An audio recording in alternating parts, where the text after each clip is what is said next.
کہ اپنے بچوں کے لیے سیونگ کرنا کیسا ہے۔ دیکھیں بہت اچھا ہے اور موجودہ دور کے تقاضے کے خاص طور پر اعتبار سے ہے، شریعت کی اجازت سے ہے، نبی کریم صلی اللہ علیہ وسلم کی تعلیم کے عین مطابق ہے۔ حضرت سعد رضی اللہ تعالیٰ عنہ کہتے ہیں کہ نبی کریم صلی اللہ علیہ وسلم میرے پاس عیادت کے لیے تشریف لائے تو میں نے عرض کیا رسول اللہ میں یہ چاہتا ہوں کہ اپنا سارا مال اللہ کی راہ میں صدقہ کر دوں۔ سرکار نے فرمایا کہ نہیں۔ میں نے کہا آدھا کر دوں؟ فرمایا کہ یہ بھی زیادہ ہے۔ میں نے کہا یا رسول اللہ 1/3 کر دوں؟ فرمایا ہاں 1/3 یہ کافی ہے۔ پھر فرمایا کہ کوئی باپ اپنی اولاد کے لیے کچھ چھوڑ کر جائے، یہ اس سے کہیں زیادہ بہتر ہے کہ انہیں اس حال میں چھوڑے کہ وہ اپنی ضرورتوں کے لیے لوگوں کے سامنے ہاتھ پھیلا رہے ہوں، دست سوال دراز کر رہے ہوں۔ اس کا مطلب یہ ہے کہ ہمارا مذہب اسلام ایک تو کمانے سے منع نہیں کرتا، کیونکہ جمع تبھی ہوگا جب آپ کمائیں گے، لیکن حکم دیتا ہے کہ حلال ذریعہ اختیار کریں۔ پھر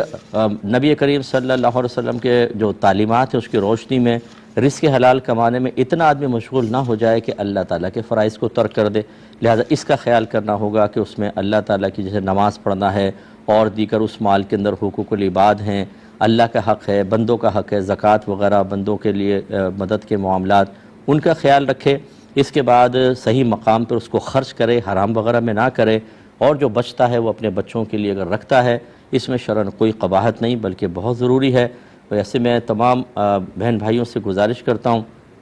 ہو سکتا ہے بعض اس سے برا بھی مان جائیں، کیونکہ بعض جب بھی کوئی شرعی حکم بیان ہوتا ہے تو بعض کے ذاتی مفادات پر انہیں ضرب لگتی محسوس ہوتی ہے تو وہ ناگوار محسوس کرتے ہیں، جبکہ میرا مشورہ تو شریعت کے مطابق ہوتا ہے۔ بعض بچے پیسہ کماتے ہیں، سارا کا سارا پیسہ والدین کے ہاتھ میں دے دیتے ہیں، بیوی بچوں کو کچھ نہیں دیتے، جیسے باہر کما رہے ہیں۔ اچھی بات ہے، سعادت کی بات ہے، ماں باپ کو اہمیت دیں، لیکن ہوتا یہ ہے کہ ماں باپ یہ بیلنس آؤٹ کر لیتے ہیں کہ وہی پیسہ اس کے بیوی بچوں پہ خرچ کرنے کے بجائے تمام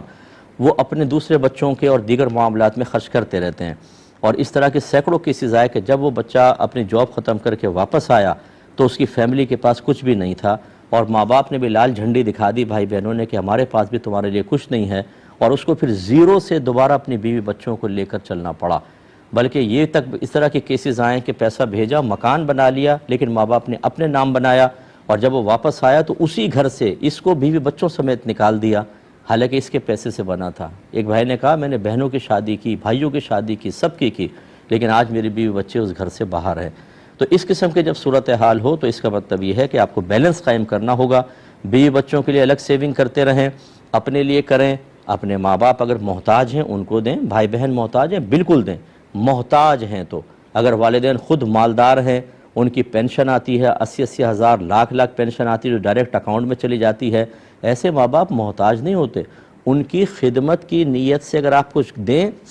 کی بات ہے، لیکن آپ اگر نہ دیں اس وجہ سے کہ وہ خود کفیل ہیں تو آپ پر واجب نہیں اور نہ آپ گناہگار ہوں گے۔ لیکن یہاں پر صورتحال یہ ہوتی ہے کہ ہم حق وفاداری ادا کرنے کے زوم میں کہ ہم ماں باپ سے یہ ثابت کرنے کے لیے کہ شادی کے بعد بھی بیوی مجھ پر اثر انداز نہیں ہوئی، ماں باپ اور بھائی بہن ہی میرے دل میں ہیں، ان کی خدمتیں کرتے ہیں، پھر یاد کرتا ہوں بہت اچھی بات ہے، لیکن جن کی آپ خدمت کر رہے ہیں بعض اوقات ان کے پاس شریعت کا علم نہیں ہوتا،